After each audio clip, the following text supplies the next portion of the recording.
વલસાડ શહેરના શાકભાજી માર્કેટ પાસે આવેલા વિશાલ કોમ્પ્લેક્સમાં લૂંટની એક સનસનીખેજ ઘટના બની હતી. બપોરના સમયે અશોક જ્વેલર્સની ઉપર આવેલા ફ્લેટમાં 3 અજાણ્યા શખ્સો ઘૂસી ઘરમાં હાજર વૃદ્ધા અને તેમના ઘરે કામ કરવા આવતા નીતાબેન રાઠોડને ચપ્પુ બતાડી ડરાવ્યા. લૂંટારુઓએ વૃદ્ધાનું મોઢું દબાવી તેમને પહેરેલા સોનાના ઘરેણા, ચાંદીની મૂર્તિઓ, રોકડ અને મોબાઈલ મળી કુલ 3,86,000ની મત્તાની લૂંટ ચલાવી. આરોપીઓ લૂંટ બાદ બંને મહિલાઓના હાથ પગ ઓઢણી અને ટુવાલના કટકાથી બાંધી દીધા હતા અને નીતાબેનને ચપ્પુ વડે ઈજા પહોંચાડી ફરાર થઈ ગયા હતા.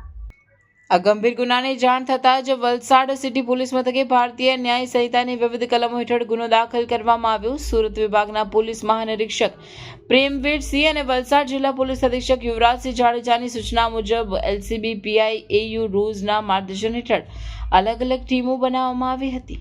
એલસીબી પીએસઆઈ જેજી પરમાર અને તેમની ટીમે ટેકનિકલ એનાલિસિસ અને સીસીટીવી ફૂટેજના આધારે તપાસ તેજ કરી હતી, જેમાં બાતમી મળી હતી કે લૂંટ કરનાર શખ્સો મુદ્દામાલ સાથે ચોક્કસ સ્થળે હાજર છે.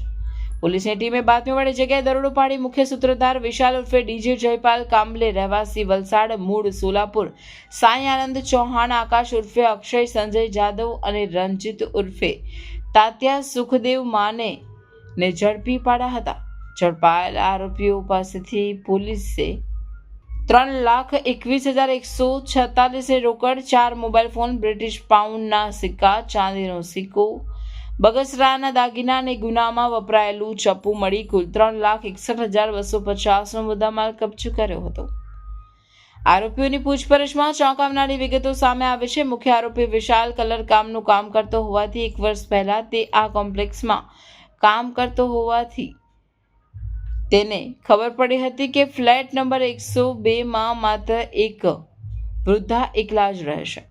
વિશાલે તેના મિત્ર રંજીતને વલસાડ બોલાવી લૂંટનો પ્લાન બનાવ્યો. લૂંટના દિવસે વિશાલે રેકી કરી હતી. કામવાળી ક્યારે આવે છે અને દરવાજો ક્યારે ખુલ્લો હોય, આ માહિતી તેણે અન્ય 3 સાગરીતોને આપતા તેઓએ ઘરમાં ઘૂસી લૂંટ ચલાવી હતી અને ત્યારબાદ તમામ આરોપીઓ સુરત થઈ ઇન્દોર ભાગી ગયા હતા. પકડાયેલા આરોપીઓ પૈકી વિશાલ અને રંજીત અગાઉ મહારાષ્ટ્રમાં પણ ચોરી અને મારામારી જેવા ગુનાઓમાં સંડોવાયેલા હોવાનું પોલીસ તપાસમાં ખુલ્યું છે.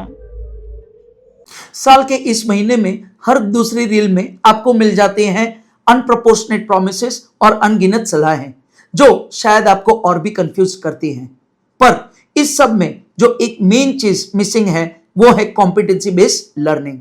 यस पेरेंट्स, गुजरात बोर्ड हो या सीबीएसई, अब यही रास्ता है स्कोर करने का.